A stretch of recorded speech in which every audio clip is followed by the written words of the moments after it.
Hello, hello. What I hope I've got here is a replay between James and Pete. This is Deathlake versus Pedro. This is actually from the first round, and oh my goodness, the sound levels are deafening. I don't know what's going on here. Let me just see if I can. Let's get rid of the music for a start. Okay. Here in the bottom right we have Deathlake, the Protoss player, and here in the top left we have Pedro, also a Protoss player. So the purple Protoss in the top left, green in the bottom right, and still that game volume's a little bit high. Let me just see if I can reduce that a little bit. That's better. Alright, so yeah, let's see how. I don't know why, but it's kind of reset all my controls and settings. I think it's because this was actually played before the patch, so when I've tried to play the replay, it's made me sort of download the data files and those types of things. So let's see what sort of build we get on the go. As we can see, Pedro is building a pylon. That's pretty standard stuff. Here is the pylon here, and look, another one going down. This is very much the Protoss equivalent to the 2 queued up supply depots, isn't it? It's that type of opening. We see that Deathlake also has gone for the double pylon. Now this map, what is this, Fields of Death or something? I'm not sure. It's a 4 position map, so you don't necessarily know where your opponent is, or do you? Maybe you do, maybe you know that it's cross spawn.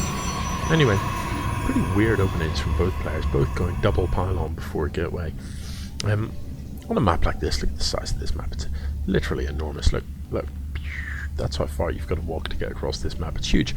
So on a map like this, personally, I'd be very, very tempted to open with a Nexus and just go for the fast expo. It's going to be a lot.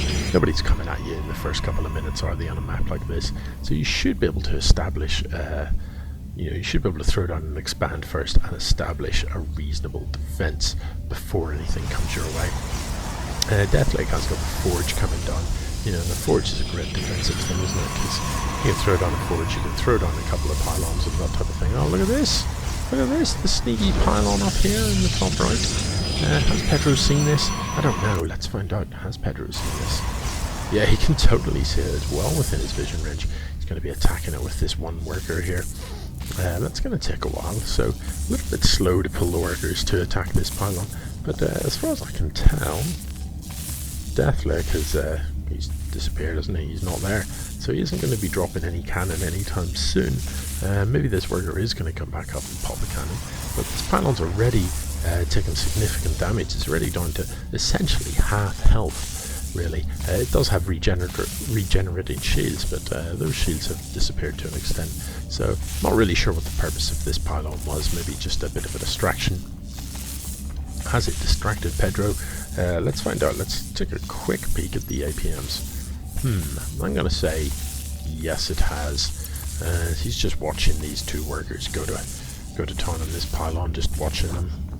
And look, 3 workers chasing this guy seems a little unnecessary. So that distraction's probably paid off. I think, he probably has distracted his opponent, as long as Deathlake himself didn't forget to do stuff. So saturated this mineral line, this gas up and mining. No warp gate research being done yet. A sell it out. Lots of money in the bank, so really get an Nexus done here. Throw down a Nexus, get an expand up and going. StarCraft is a reasonably fast-paced game, so at all times you should either be expanding or attacking, one of those two. You shouldn't be accumulating money at any time in the game, really. You should be using that money, and that money should be in some way to get you ahead, so either to amass units or to ready for an assault, or to make further your economical advantage by throwing down a Nexus, so that you can then afford a higher level of production. So use this money, if you want to play the later game, use this money to throw down a Nexus and then follow up with a large number of gateways, for example, or a large number of production buildings. So maybe a robo, 2 robos, a robotics with a robo bay as well, for example, so that you can get out some of those higher tech, higher tier units that cost that bit more, relying on the fact that you're going to have the additional income from the expand. But in the end, it is Pete that expands first. with gems very quickly after. So these two builds not massively far apart from each other. Deathlake does have the Stargate coming up, and that will be finishing shortly, so interesting to see what he builds from that. This forge, don't know what the point of that was. He built it, hasn't done any research from it, hasn't planted any cannons, so really that's 150 minerals that you could have spent on something good. This worker is just holding some gas. I don't know what for, just for fun really, I guess. Just got 4 gas here, I don't know what to do with it, but carry it about for a while. It seems like the sound is still pretty high in this game. Sorry about this, I've just maybe it's just me, I don't know. I do need to just take the edge off that. When pylons go down and stuff, it's really quite deafening in my ears. I don't know how that's coming across on the recording. So Pedro's expo is done. He also has a forge, also hasn't done any upgrading from it, just built it for fun. Second gateway coming down. A handful of zealots. Let's take a quick peek at the army supply. Nothing really very exciting happening there. Very, very close on worker supply, so you would imagine they're very, very close on income, and they are a little bit of maybe a marginal benefit here, but you know, not very much at all. So yeah, nothing much happening here. Doesn't look like either player is going to be getting aggressive anytime soon. This Stargate is finished, but nothing is building from it. Robo facility coming down. I wonder, will it too sit idle for the duration of the game? I have to, you know, I'm always curious at stages like this, when you see how much money you've got and you see all these production buildings, you know, upgrades available from these two buildings, units available for, oh that's, I was just going to say, you know, what is it that you're doing? You just chilling out, or what? Get way up here, you never know when that'll come in handy. And here's what he's decided to do with the money. He's decided to put it into a queue so that it can mature. Kind of think of it as a long-term investment or something like that. It's like an endowment policy. I'll put away lots of money right now, and then at some later point, quite significantly later, I'll get some return for that money. Yeah, I don't know about that as a tactic. You know, it's not a banking game, is it? It's not some sort of like finance game. Oh, what was that noise? I heard a noise. It was a mothership core appearing from this nexus. Okay, so Fleet Beacon. The Fleet Beacon comes down for Deathlake. Where is it? There is the Fleet Beacon. That is going to enable Tempests, and it's going to enable carriers from the Stargate. It will additionally enable upgrades for the Phoenix, and it will also, I forgot to mention, enable a mothership, turning the mothership core into a full-blown mothership. If you're unfamiliar with the mothership cloaks all the friendly units and buildings around it, so quite a potent beast. Yeah, what's going on here in Pedro's base? He's busily queuing up. These are adepts. He's got some sentries built here. He's got, you know, a reasonable variety of things. He's got some workers building pylons in a pattern. And yeah, all things are good. No more workers needed here. Just sell for that many. Okay, so carrier upgrade is coming out of the Fleet Beacon. So are we going to see some carriers? Interesting choice to upgrade the carrier. This particular upgrade means that the interceptors launch quicker. So an interesting choice to upgrade that, even though you're not building any carriers. Again, look, this queue costs more than 2 Stargates, doesn't it? Yeah, trust me, it does. So an observer coming across. So for the first time, will it be the first time? First time for a long time. That's, if you look at the mini map, you can see what the two players know about each other. So this is what Deathlake knows about his opponent. That was the last time he looked, and that's how it looks now. So actually, he knows most. This is what Pete knows about his opponent. Yep. Nothing, nada, zilch. So I'm quite pleased to see, you know, a little bit of scouting happening. Always does you good. You know, your chances of success are always greater if you know what your opponent is doing. Aha! Second Stargate is done, is building a carrier at last. So if you're going to commit to air like this, why wouldn't you do some air upgrades? Crank them out here. You've got the Fleet Beacon, so you can, that enables the higher level air upgrades. Aha! Look at that. It's almost like I clicked on it, man. Maybe I did in some metaphysical transcending time and space way. Alrighty, these are some zealots, and looks like they're going to go and get busy. Maybe they're going to, I don't know, hack down a cannon or something like that. Let's see what they do. They're going to cross the little bridge here. It's a lovely little bridge, maybe with a stream or some sort of valley of death beneath it. They're going to ignore the little doodad here. That's a Lyote, which is good because it's bad luck to kill the doodads, man. Bad luck, bad karma. This cannon is going to take care of the... Right, so you had an observer, you saw all this stuff, and you thought, I know what I'll do. I'll run in with these 5 zealots anyway, because, you know, what they might do is remove the shields from this one zealot at the cost of their lives. So some dubious decision making going on here. Where's this guy off to? Is it the case that Pedro doesn't actually know where his opponent is on the map? I think it could be. So maybe this guy's just having a look around. Is he here? Is he here? Aha! No, it's a Ninja Expo. Interesting. Okay, so the Ninja comes down. I think we're going to see a difference in the army supply now. Things like carriers take up a lot of supply. So when we look at that tab, we can see what is happening. If we look at the units tab, lots of units. If we look at the active forces tab, we can see the cost of those units. So Deathlake, with a significantly more expensive army than his opponent, were pretty much double in terms of cost. Let's have a look at the APM. So, you know, these players not completely idle. They're up to stuff, aren't they? They're keeping busy, keeping the fingers working. Here we see some upgrades coming down for Pedro. So we have got the Protoss Shields upgrade, which, you know, it's the shields, I don't mind upgrading shields compared to armor. It's more expensive, but it has the advantage that it upgrades everything, whereas the armor upgrades will only upgrade the armor of ground units. Shields upgrades everything, so buildings, everything, air, the whole shooting match gets upgraded. So, you know, kind of deservedly more expensive. And of course shields regenerate, I don't mind that as an upgrade. Zealot legs, utterly critical upgrade if you've got zealots. And at present Pedro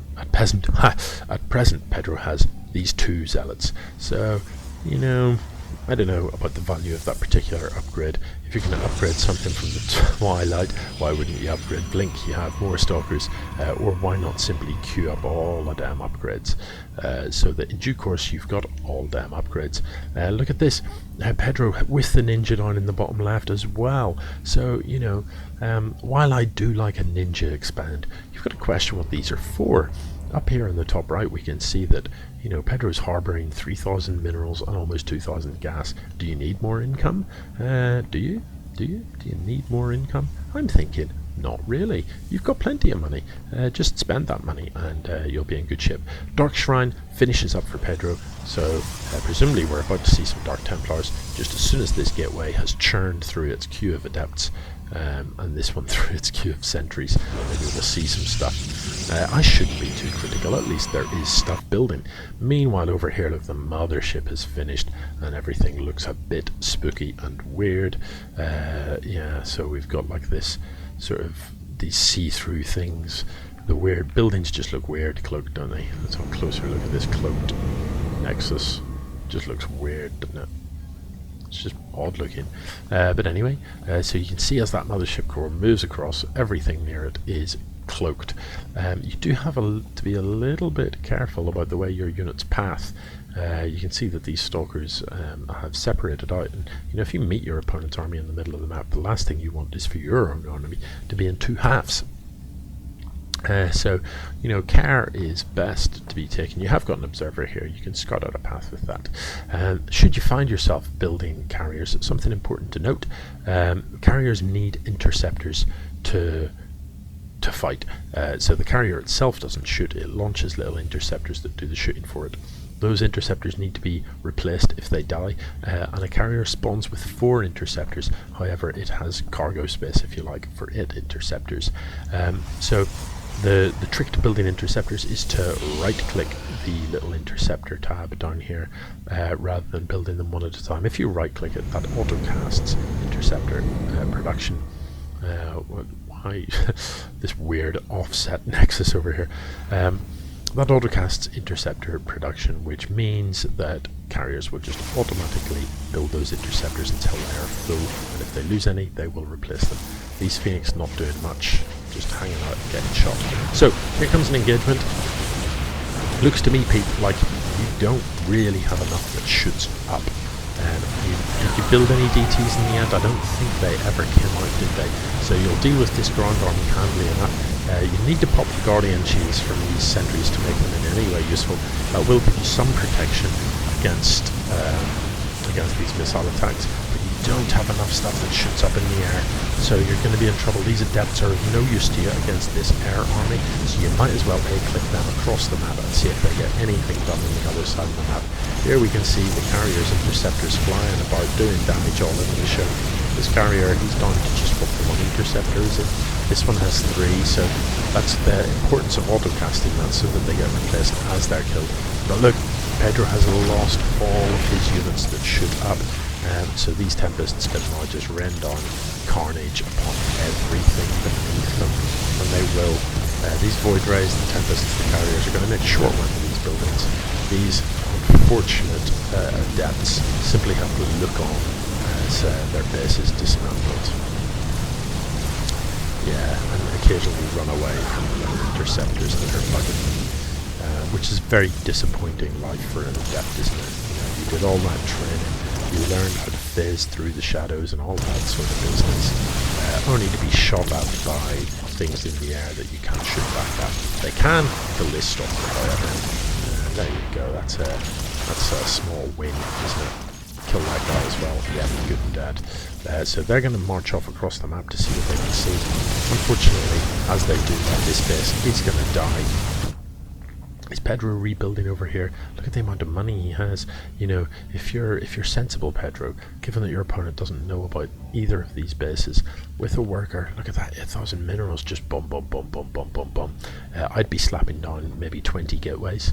You've got Zealot charge, so once those gateways are finished, you can be churning out Zealots 20 at a time and just moving them in. Yes, your opponent's got air and Zealots don't shoot up, but charge lots will churn through an undefended base like this very, very quickly indeed. It will take, you know, this carrier, this Tempest, a long time to kill a large number of charge lots. So yeah, I think that's what I'd be doing. Just cranking them out, just turn that 8 grand into things. Whatever you do, don't build more Adepts. Adepts are fine, they're fine, but you know, charge lots are going to be, yeah, they're going to do a faster job of carving through buildings. Alternatively, build Stalkers and take this army on, but you know, that's quite a lot of stuff. You're going to need a huge amount of uppy shooty stuff to try and kill that. You know, so I think I'd be inclined for the more sneaky tactic of just go and try and destroy your opponent's base before he finds you. But I don't think that's what's going to happen, so I think there's going to be a bit of chasing around the mappy. Let's see what occurs here. This air fleet is uncontested, there's nothing here that shoots up, so it's going to clean all of this up very quickly. Let's follow the red line and we can see that the A click is now over this side, so in due course it is going to find this as well. Obviously Sky Toss is powerful, but it does move quite slowly. Look at the if you look on the minimap, you can see the sort of loop that this stuff is taking. Has found him, and surely this is going to be the end. It's going to annihilate this base. Oh, what's this I see over here? A sneaky Nexus from Pedro. Looks to me like Pedro is going to be using the 1,000 minerals that he has to lay Nexuses Nexi where his opponent least expects it. So at ×4 we can see the fleet is sweeping about the map. I've said it before on several occasions, I'll say it again. If you find yourself in a salty setup where you've got an uncontestable army, but your opponent is playing hide and seek, well, split your stuff up, send it around all separately, don't send it all on the same scouting path. Split it up, and when you do find something, don't then grab your entire army to kill it. If somebody's been salty once, they'll be salty twice and thrice, so just allow a small handful of units to kill what you find while the rest of your units continue to sweep the map. If they're all spread out and out there, they've got all the better chance of catching the worker that is doing this. If you can kill the worker, you can prevent this from happening anymore. Look, 6,930 minerals in the bank. Well, at 400 Nexus, you know, we could be here for a really long time, couldn't we? He could literally just lay Nexi on every mineral patch around the map and just, you know, muck about doing that. This isn't a bad idea either, you know, spare workers. Yeah, can you give up now? Spare workers, anything, just scattered around the map. Look, he's planted one on each mineral patch. But you know, why a worker? Why not you? Like, you can afford to leave a void ray, a stalker, a carrier on each mineral patch, even, so that you make sure you kill anything that turns up there, not just see it. But you know, this game is going to end soon. Deathlake is aware of this Nexus as well, and the fleet is going to come down and kill it. Alright, GG.